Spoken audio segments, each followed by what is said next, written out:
अनंतनाग के नंबल और सीर हमदान इलाकों को जोड़ने वाला राबिता पुल का तामीराती काम बरसों से नामुकम्मल है।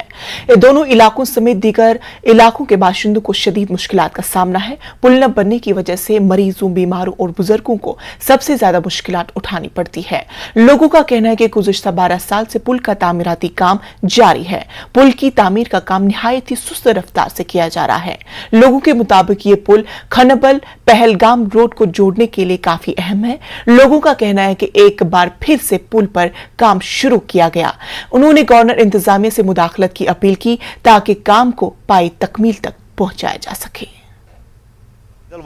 गस 5 मिनट लगन पैदल पकनस तो गाड़ी वोल है रपि 5 किराया ज्यादा है ना क्या अगर यह कदल गया प्रॉब्लम सॉल्व अम सह मुश्किलात यम सात आब हरन हेकान अपोर तर क्या तम सात लगन कम से कम 50-60-70 रपि लगन किराये योत हपर रपन 5 चीज अन 70 रपि किराया लगन तक। बहुत बड़ी मेहरबानी है जो कभी ये काम शुरू हो जाएगा, क्योंकि हम गरीबों लोगों का भी सही हो जाए तो अच्छा बात है। कोई गरीब होता है, कोई बीमार होता है, कोई कैसा होता है, कोई कैसा, सारी दुनिया एक जैसी।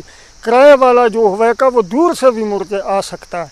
हम गरीब लोग के हमको खाने जुगा नहीं मिलता है तो हम किराया कहाँ से लाएंगे। मेहरबानी कर पाँच ठेकेदार सब कर जल्दी ताकि सानी मुश्किलात गसन हल। बासन तो यह शुरू गई मकली जल्द यह पॉसिबल क्या कि अब गो लट ये कर स्टार्ट पत गई बे बंद 2-3 दोहन लज 10 दोहन लज पे गई बे बंद, इसलिए यह पॉसिबल सब बासान क्या कि यह गस बे कंप्लीट काम।